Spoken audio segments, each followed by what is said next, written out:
Peter Rabbit and Other Tales by Beatrix Potter. The Tale of Tom Kitten. Once upon a time, there were 3 little kittens, and their names were Mittens, Tom Kitten, and Moppet. They had dear little fur coats of their own, and they tumbled about the doorstep and played in the dust. But one day, their mother, Mrs. Tabitha Twitchit, expected friends to tea, so she fetched the kittens indoors to wash and dress them before the fine company arrived. First, she scrubbed their faces. This one is Moppet. Then she brushed their fur. This one is Mittens. Then she combed their tails and whiskers. This is Tom Kitten. Tom was very naughty, and he scratched.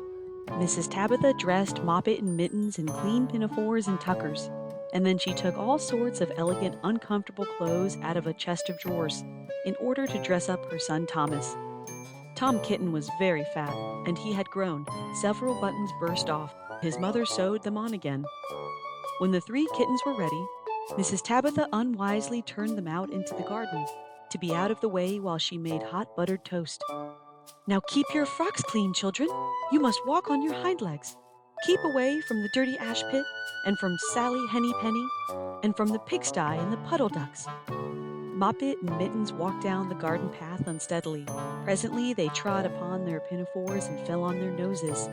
When they stood up, there were several green smears.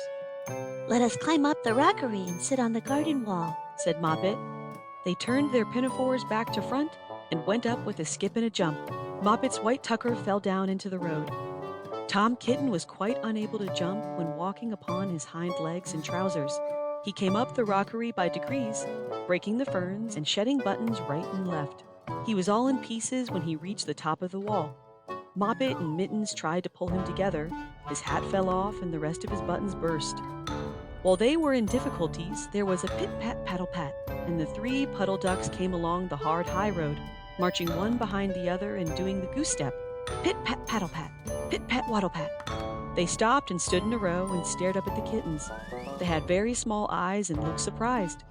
Then the 2 duck birds, Rebecca and Jemima Puddle Duck, picked up the hat and tucker and put them on. Mittens laughed so hard that she fell off the wall. Moppet and Tom descended after her. The pinafores and all the rest of Tom's clothes came off on the way down. "Come, Mr. Drake Puddle Duck," said Moppet. "Come and help us to dress him. Come and button up Tom."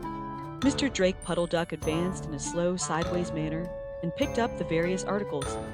But he put them on himself. They fitted him even worse than Tom Kitten. "It's a very fine morning," said Mr. Drake Puddle Duck. And he and Jemima and Rebecca Puddle Duck set off up the road, keeping step, pit-pat, paddle-pat, pit-pat, waddle-pat. Then Tabitha Twitchit came down the garden and found her kittens on the wall with no clothes on. She pulled them off the wall, smacked them, and took them back to the house. "My friends will arrive in a minute, and you are not fit to be seen. I am affronted," said Mrs. Tabitha Twitchit. She sent them upstairs, and I am sorry to say she told her friends that they were in bed with the measles, which was not true. Quite the contrary. They were not in bed, not in the least. Somehow there were very extraordinary noises overhead, which disturbed the dignity and repose of the tea party. And I think that someday I shall have to make another, larger book to tell you more about Tom Kitten. As for the puddle ducks, they went into a pond. The clothes all came off directly because there were no buttons, and Mr. Drake Puddle Duck and Jemima and Rebecca have been looking for them ever since. End of the Tale of Tom Kitten. Recording by Valentina Vicelli.